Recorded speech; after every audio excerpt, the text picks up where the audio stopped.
Que la paix, la grâce, l'amour, la miséricorde, la protection et la bénédiction du Saint-Esprit vous soient accordées au nom de Jésus-Christ. Bien-aimés, nous sommes en train de poursuivre dans cet enseignement que nous avons commencé depuis déjà une séance passée et sur Jésus-Christ certainement, lui étant le seul point culminant du salut, le seul sujet des Écritures, car dans les Écritures, il n'est question que de Jésus-Christ. Nous parlons de Jésus-Christ dans ce thème intitulé « La ville qui porte le nom du fils de Caïn ». Là, c'est la deuxième intervention. Prenons sans plus tarder le Saintes Écritures. Nous sommes dans le livre de la Genèse, chapitre 4. Nous lisons le verset 12. Quand tu cultiveras les sols, il ne te donnera plus sa richesse. Tu seras errant et vagabond sur la terre. Donc, bien-aimés dans les Seigneurs, nous avons deux portions des Écritures qui nous serviront d'ores et déjà de texte de base dans cet enseignement. Nous parlons de Jésus-Christ, mais à travers le thème, je répète, la ville qui porte le nom du fils de Caïn. Audio numéro 2. Dans la première portion des Écritures que nous venons de lire, là, c'est Dieu qui est en train de parler de prononcer un jugement ou une sentence contre Caïn. Pourquoi? Parce que Caïn, par jalousie, le frère Jean, dans son épître 1 Jean chapitre 3, à partir du 8e au 12e verset, là, il définit Caïn à travers son acte, la haine comme étant du diable, parce qu'il dit que celui qui est son frère est du diable. Donc nous allons évoluer beaucoup plus dans ces registres, présenta Caïn comme le mal dans la maison d'Adam. Nous sommes allés dire ceci. Dieu a montré à Adam ce qu'il fallait qu'il mange et il lui a aussi montré l'arbre que Adam ne pouvait pas manger. Et Dieu dit, cet arbre, tu ne le manges pas. Le jour où tu en mangeras, tu mourras. C'est-à-dire, c'est un arbre qui était accompagné par la mort, qui en consomme meurt. Et pourquoi cela? Parce que c'est un arbre qui donne la connaissance du bien, c'est-à-dire si vous consommez cet arbre, vous aurez la connaissance du bien. Et l'arbre donne aussi la connaissance du mal. C'est pourquoi nous avons dit ceci, partant dans les Écritures, que l'homme en soi ne reflète que les types d'enseignement qu'il reçoit. L'homme est le produit de ce qu'il écoute, parce que la foi qui amène au salut vient de ce qu'on entend, vient de la parole du Christ. Donc la parole du Christ, c'est la nourriture. C'est pourquoi la parole comme étant la nourriture, l'homme ne reproduit que les œuvres qui dépendent de la parole qu'il écoute. Qui écoute Dieu reproduira les œuvres de Dieu. Qui écoute l'homme ne pourra reproduire que les œuvres de l'homme. C'est pourquoi nous avons été dire ceci. La mort est entrée par la nourriture, c'est pourquoi la vie vient aussi par la nourriture. Jésus-Christ, avant de s'en aller, il organise sa scène, il présente la nourriture, il dit, vous devez manger de ma chair et boire de mon sang pour être sauvé. Donc Jésus-Christ conditionne la vie par la nourriture. Pourquoi? Parce que la mort est aussi entrée par la nourriture. L'homme a mangé une mauvaise nourriture, la mort s'en est suivie. Et Jésus-Christ vient préciser la nourriture qu'il faut manger. Il dit, la nourriture du salut, c'est ma chair. Et le breuvage pour le salut, c'est mon sang. C'est pourquoi nous comprenons que c'est là où il y a la parole de Christ. C'est là où il y a la vie. Que la paix, la grâce et la miséricorde de Dieu soient avec vous. Donc, Adam ayant consommé une mauvaise nourriture, et la mort s'en est suivie. C'est pourquoi nous faisons attention dans ce que nous vous disons. Nous passons par beaucoup de tournures. Prions Dieu de manière à ce que la méthodologie avec laquelle nous nous exposons soit celle du ciel. Parce que personne ne peut plus enseigner Dieu. Lorsque l'Esprit enseigne, tout le monde a sa part.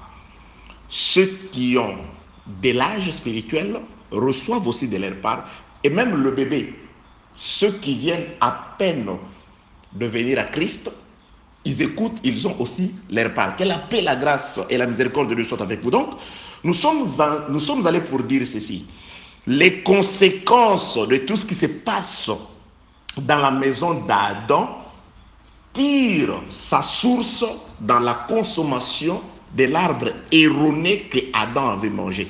Il mange un arbre qui donne la connaissance du bien. Effectivement, Adam reproduit les biens à travers l'homme d'Abel. 1 Jean chapitre 3 dit qu'Abel était juste, ses œuvres étaient justes. Donc là, c'est le bien, c'est l'amour, c'est la foi, c'est par la foi qu'il a offert. Donc un homme de foi, un homme de bien.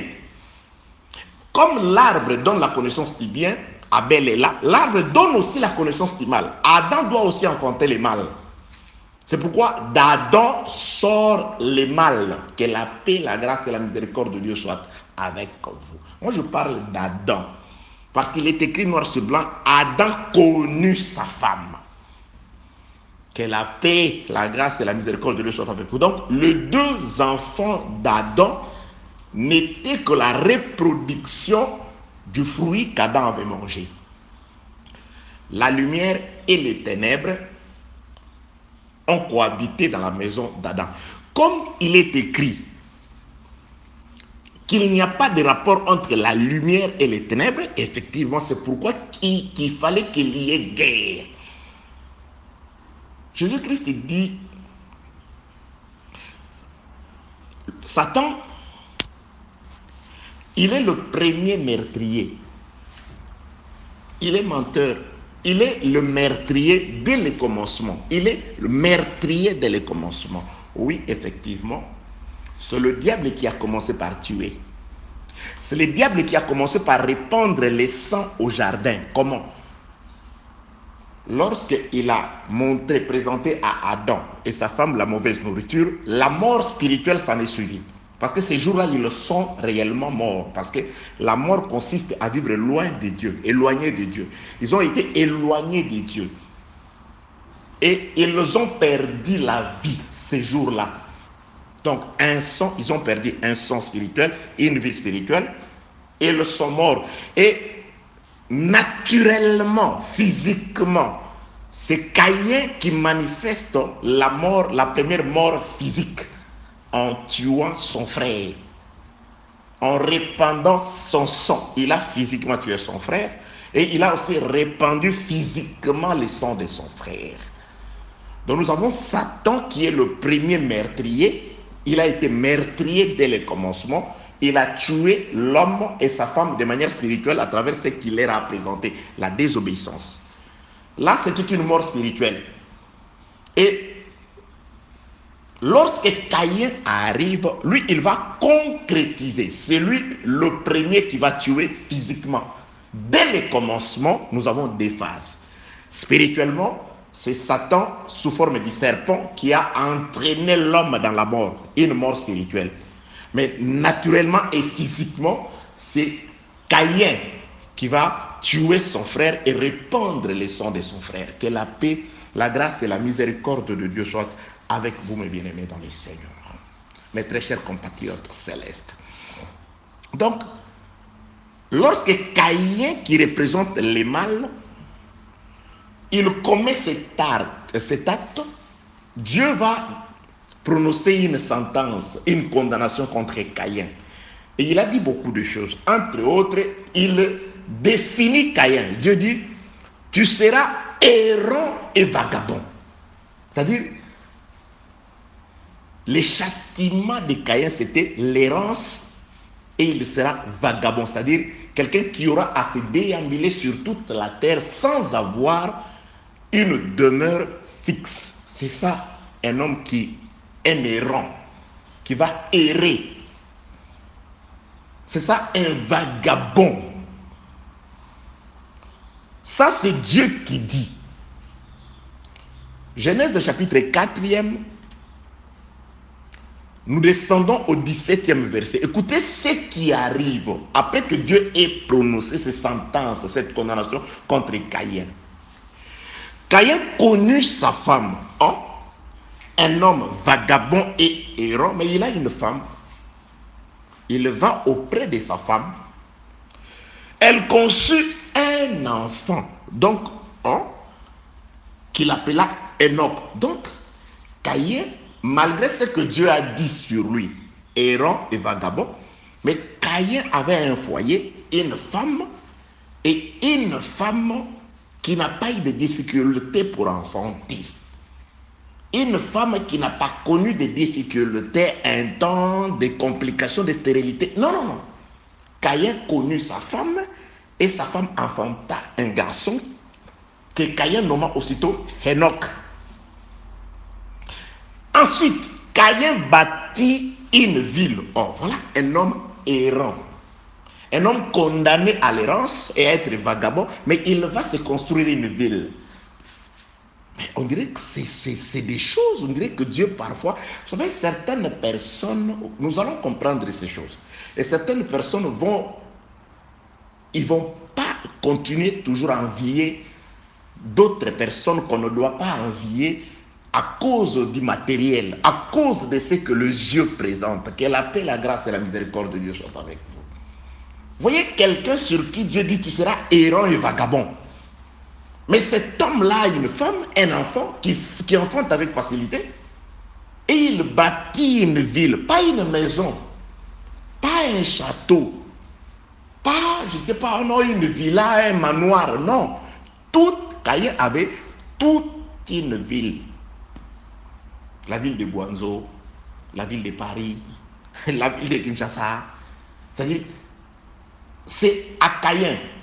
Et la preuve qu'après avoir bâti la ville, pour montrer que la ville est à lui, la Bible déclare, il bâtit ensuite une ville et il donna à cette ville le nom de son fils Enoch. Vous voyez, c'est pourquoi nous étudions une ville qui porte le nom du fils de Caïn. Vous allez vous rendre compte de ce que Dieu cache comme message de vie pour nous qui sommes parvenus à ce temps de la fin. Dieu a caché ces choses à ceux qui nous ont précédés parce que ces choses étaient pour nous. Que la paix, la grâce et la miséricorde de Dieu soient avec vous, bien-aimés, dans les Seigneurs. Donc, ce que Caïn vit semble contredire ce que Dieu avait dit. Vous savez, après que l'homme et la femme aient mangé, consommé les fruits interdits par Dieu, le diable pouvait dire, vous voyez que votre Dieu là, vous voyez, qu'est-ce que je vous avais dit? Que vous n'allez pas mourir et que vos yeux vont s'ouvrir. Vous deviendrez comme des dieux. Vous voyez, Dieu n'a-t-il pas dit que voici, ils sont devenus comme l'un de nous dans la connaissance du bien et du mal? Est-ce que vous êtes mort? Est-ce que vous êtes mort? Vous disiez que Dieu avait dit le jour où vous en mangerez, vous mourrez. Est-ce que vous êtes mort? C'est pourquoi il y a un enseignement que je prêche sur cet arbre-là. Une seule prédication. L'arbre de la connaissance du bien et du mal. Parce que c'était une prédication. Parce que Dieu a fait une prédication tout autour de cet arbre-là. Dieu dit, il met au tableau, thème, l'arbre de la connaissance, l'arbre qui donne la connaissance du bien et du mal. Ça, c'est le thème. Dieu commence à dire à l'homme, l'homme, tu ne manges pas de cet arbre. Le jour où tu mangeras, tu mourras. Ça, c'est la prédication de Dieu. Dieu s'en va. Un autre prédicateur vient. Le même thème. L'arbre de la connaissance du bien et du mal. Vous voyez cet arbre. le jour où vous en mangerez, vous ne mourrez pas, mais vous deviendrez comme des dieux. Une seule prédication. C'est pourquoi j'ai toujours dit, faites attention, bien-aimés dans le Seigneur. Le diable, s'il vient, il ne vous amène pas le Coran. Non, je dis ça, c'est de la distraction. Le diable, il vous traque. Il vient avec la parole, il vient avec la Bible. Vous voyez, la même prédication. C'était dans la même assemblée. Dieu donne la prédication. Et Dieu sort. Un autre prédicateur, il vient. Le même thème, l'arbre de la connaissance du bien et du mal. L'un dit, vous mangez, vous mourrez. L'autre dit, il cache l'aspect de la mort de Dieu. Mais il présente, vous voyez qu'ils disent la même chose, mais à des registres différents. Dieu parle de la mort de l'âme. La mort que Dieu veut nous éviter d'abord. Parce que c'est lui qui croit à la parole, celui qui respecte la parole. Dieu dit par Jésus-Christ, celui-là, il sera vivant quand même qu'il mourra. C'est-à-dire, pour cet homme-là, quand il meurt, celui qui garde la parole, pour Dieu, il est vivant. Pour Dieu, il se repose de ses œuvres. La mort pour Dieu, c'est celle de l'âme. Donc, Dieu présentait cette prédication de manière spirituelle, une prédication spirituelle. Parce que Dieu parlait pour préserver l'âme d'abord. Il enseignait par rapport à l'âme. Et le diable, quand il vient, il parle du même thème, mais il va privilégier la chair. Il dit, ne vous en faites pas, vous ne mourrez pas. Mais il parlait dans un cadre physique. Parce que les jours où Moïse a désobéi, ces jours-là, il n'est pas mort. Il a continué le chemin. Mais comme Dieu a parlé, il est mort plus tard, mais il est mort. Vous savez, il y avait aux deux côtés de Jésus-Christ, la Bible déclare des brigands. L'un dit, si tu es fils de Dieu, sauve-toi et sauve-nous, nous croirons en toi. Vous voyez, sa demande n'est pas mauvaise. Sa demande n'est pas mauvaise. Mais il regarde, il va réduire la mission de Jésus-Christ au salut de la chair.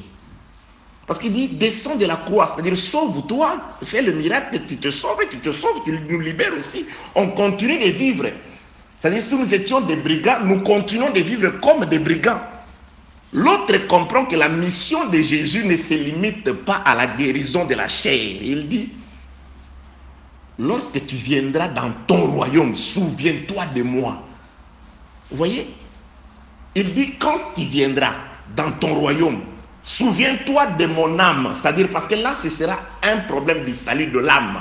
C'est pourquoi, quand nous vous prêchons, nous privilégions d'abord l'âme.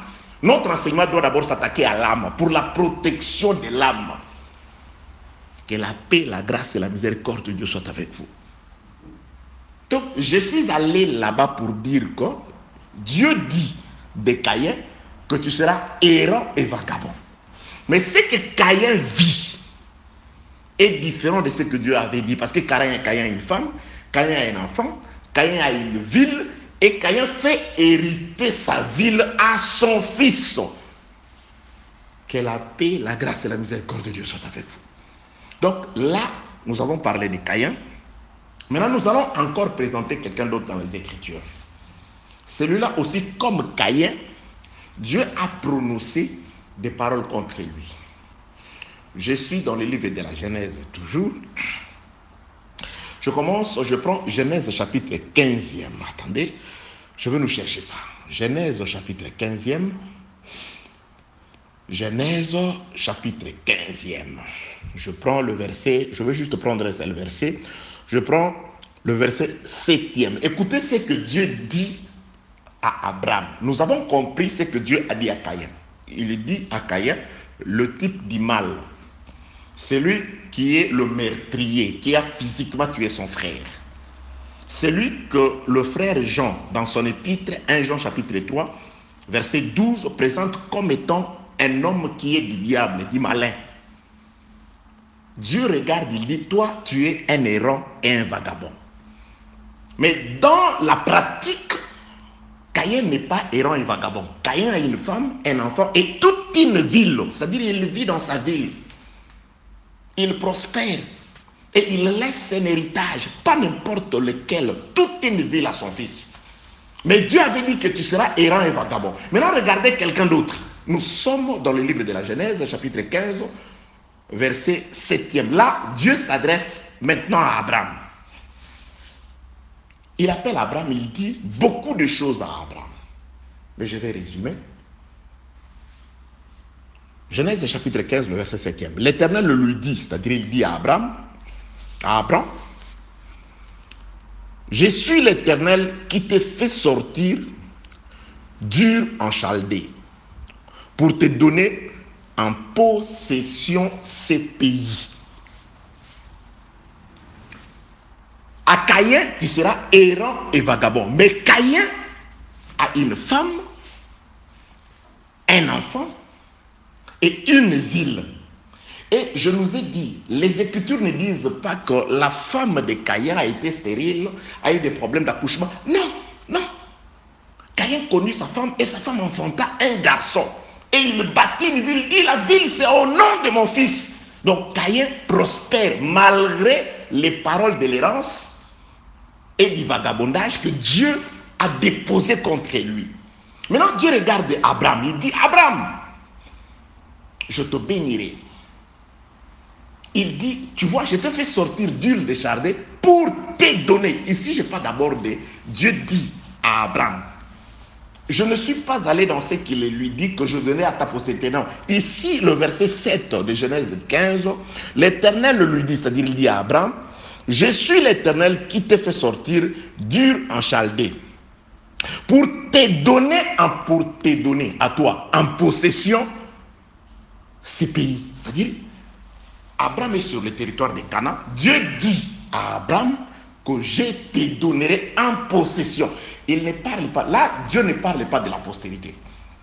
Là, nous ne sommes pas sur la bénédiction, sur la postérité, non. Moi, je prends mot à mot ce que Dieu dit. Nous sommes d'abord dans l'étude. Nous cherchons à comprendre. Dieu, parfois, il dit des choses et des choses s'accomplissent de façon contraire à ce que Dieu a dit.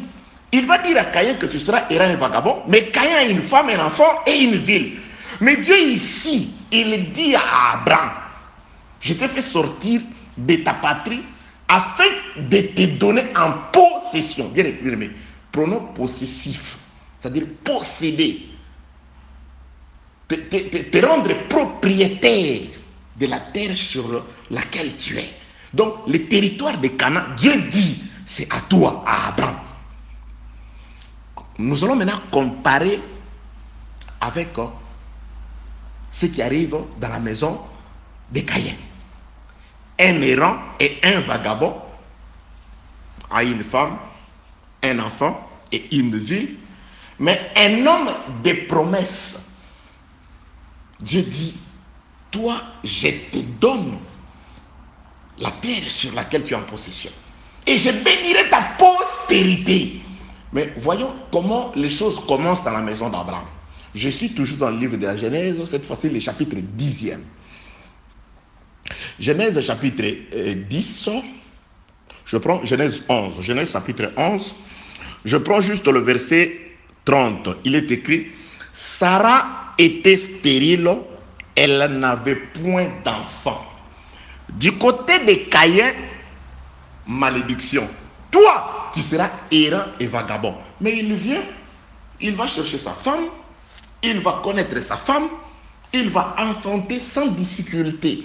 Mais du côté de celui que Dieu a fait sortir d'Ur de Chaldée, Dieu a rempli de promesses. Bien aimé, il n'y a personne qui ait reçu des promesses comme Abraham. Parce qu'à Abraham, la postérité, la promesse de Jésus a été donnée à Abraham. Ta postérité, nous allons étudier ça. Quand nous verrons les noms des villes, nous descendrons dans la postérité. Vous allez vous rendre compte qu'il n'y a personne sur la terre qui a reçu autant de promesses qu'Abraham. Parce que tout ce qui arrive dans l'ancienne alliance avait été promis à Abraham. Tout ce qui nous arrive avait été promis à Abraham, avait été promis à Abraham. Christ a été promis à Abraham. Nous verrons ces choses. C'est lui que Dieu appelle son ami. Dieu dit, bon, je te donne la terre sur laquelle tu es. Mais il commence d'abord par une stérilité. La femme stérile, bien aimé. Après, on pouvait dire, mais finalement, mon Dieu, soit tu dis ma postérité. À un moment, Abraham va même présenter, il dit, ah mon Dieu, tu dis que tu m'as béni, tu vas me bénir, tu m'as béni. Voici, je m'en vais mourir. Eliezer de Damas, l'esclave né dans ma maison, sera mon héritier. Donc, il était tellement désespéré qu'il a présenté un serviteur, un enfant, un esclave né dans la maison. Il dit, c'est lui qui sera mon serviteur. Vous voyez les difficultés. Mais du côté de Caïn, à qui Dieu a dit qu'il sera errant et vagabond, il connut sa femme et enfantant. Du côté d'Abraham, les difficultés commencent par la stérilité. La promesse de la postérité, comment va-t-elle s'accomplir? La femme est stérile. De ce côté-là, il n'y a pas de stérilité. Du côté d'Abraham, il y a la stérilité. Je n'entre pas d'abord dans l'explication. C'est pourquoi j'avais dit que cet enseignement va nous prendre un peu de temps. Je parle toujours d'Abraham. Écoutez, Genèse chapitre 15, le verset 7e, Dieu dit à Abraham, Abraham, la terre sur laquelle tu es, je te fais sortir d'Ur de Chaldée pour t'en donner en possession. Mais regardez les conséquences jusqu'à la fin d'Abraham. Nous allons lire le résumé dans ce qui est écrit dans la lettre aux Hébreux chapitre 11e. Allons-y voir. Hébreux chapitre 11, je commence où? Je commence au 8e verset. Attendez, je cherche pour nous. Ok. Hébreux chapitre 11, je commence au 8e verset. C'est par la foi qu'Abraham, lors de sa vocation, obéit et partit pour un lieu qu'il devait recevoir en héritage. Vous comprenez? Un lieu qu'il devait recevoir en héritage. C'est-à-dire, ça confirme ce que nous venons de lire. Dieu doit lui donner en héritage la terre où il était. Donc Abraham, quand il sort, il dit, je m'en vais, Dieu, là où je suis héritier, je suis le maître d'ici. Ça, c'est ce que Dieu lui a dit. À Caïn, l'errance, les vagabondages, c'est-à-dire que tu n'auras rien, tu vas errer ça et là. Mais il a une femme, un enfant et une ville qu'il donne au nom de son fils. Mais à Abraham, héritier de Canaan, regarde ce que le frère qui a écrit la lettre aux Hébreux nous confirme. Je suis Hébreux chapitre 11e, le verset 8. C'est par la foi qu'Abraham, lors de sa vocation, obéit et partit pour un lieu qu'il devait recevoir en héritage. Et qu'il partit sans savoir où il allait. Verset 9.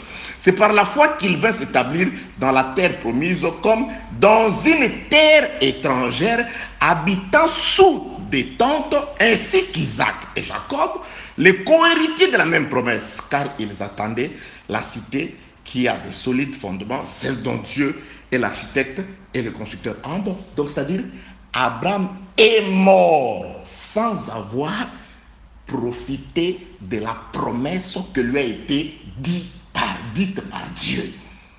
La terre sur laquelle tu es, tu en seras les possesseurs. La Bible déclare, il partit avec la promesse, mais il a vécu sur la terre qui lui a été promise par Dieu comme un étranger. Résumons. Nous allons dire qu'on ne dépassera pas les 30 minutes. Résumons, bien-aimés, dans les Seigneurs. Nous avons d'un côté Caïn, à qui Dieu a promis l'errance et les vagabondages, je ne sais pas si ça existe le mot, c'est-à-dire d'être un vagabond. Mais sur la terre, il a un foyer stable, une femme qui enfante avec facilité, un enfant qui naît dans une ville qui appartient à son peuple. Attention, Caïn n'est pas le gouverneur, mais Caïn est le propriétaire d'une ville qu'il a bâtie lui-même. Il règne dans la ville. Il donne le nom de la ville à qui il le veut. Caïn donne le nom à la ville à qui il le veut, comme il le veut, parce que c'est sa ville. Nous allons comprendre beaucoup de choses à certaines personnes aussi qui se disent de la descendance, parce qu'Abraham aussi va construire une ville. Je nous donne déjà un avant-goût. Parce que c'est parallèle. Abraham va aussi construire une ville. Et quand il va construire cette ville, la Jérusalem céleste, Abraham aussi va nommer cette ville au nom de son fils. La Jérusalem céleste porte le nom du fils de la postérité d'Abraham. Toi, tu n'as pas le droit de venir donner ton nom à la ville d'Abraham. Oui, gardez ça, nous arriverons. Mais nous voulons d'abord, afin que vous puissiez comprendre qu'il y a d'un côté Caïn et il y a de l'autre côté Abraham, qui n'est pas le sien, parce que Hébreu nous dit que les héritiers de la même promesse étaient Abraham, Isaac et Jacob. Et vous allez vous rendre compte que ce n'était pas seulement Abraham qui enfantait avec difficulté, non. Allez-y voir sur Jacob. Genèse chapitre 26, 27. Vous verrez que Dieu a aussi rendu sa femme stérile. Il fallait que Jacob, et plutôt Isaac. Isaac aussi, sa femme est devenue stérile jusqu'à 70 ans. Lorsque son mari, Isaac, est complété 70 ans, c'est alors que la femme a enfanté. Et quand elle est enceinte, il y a encore des problèmes de troubles. Il faut qu'elle aille voir l'Éternel. Mais elle a aussi été stérile. Même la femme pour laquelle Jacob a travaillé, parce que Jacob n'a travaillé que pour une seule femme. Jacob n'a aimé qu'une seule femme. Il a travaillé 7 ans pour Rachel. On a introduit pendant son sommeil la nuit, pendant qu'il ne pouvait pas se servir de ses yeux, on lui a donné une autre femme qu'il ne regardait pas pendant la journée, pendant que le soleil était là. Il ne regardait pas Léa. Pendant que le soleil était là, Jacob ne regardait pas Léa. Jacob regardait Rachel, Israël. Dieu aime Israël. Mais pendant la nuit, Jacob ne pouvait pas se servir de ses yeux. Ah, là, je vois le coucher du soleil où Jésus ne peut pas se servir de ses yeux. On lui introduit l'église, Rachel. Ah, il se souvient, mais non, ne vous en faites pas. C'est pourquoi, profitons pendant que Jacob ne peut pas se servir de ses yeux. Lorsque le soleil se lèvera, Jacob regarde, mais ce n'est pas pour toi, ce n'est pas toi. Il retournera vers sa vraie femme. Là, je suis allé là-bas pour dire ceci. Jacob, sa femme, la femme que Jacob a aimée, pour laquelle Jacob a travaillé 14 ans, cette femme-là aussi était stérile. Je suis allé là-bas par rapport à Hébreu chapitre 11 qui dit que le 3, ils étaient héritiers de la même promesse que celle qui a été donnée à Abraham. Vous allez posséder la terre. Vous allez posséder la terre. Mais ils ont traversé sur cette terre comme des étrangers, habitants des tentes. Mais pas le cas de Caïn. Caïn, sans promesse, un héron, un vagabond, mais c'est le maître de la terre, d'une ville avec une femme et un fils dont le ville porte son nom. Bien-aimé dans les Seigneurs, je rentre pour donner un petit conseil. Verset 10e, Hébreu 11, car ils attendaient la cité qui a des solides fondements, celle dont Dieu est l'architecte et le constructeur. Lorsque Dieu parle, lorsque Dieu nous fait des promesses, sachez que Dieu nous prépare d'abord une cité, pas sur la terre, mais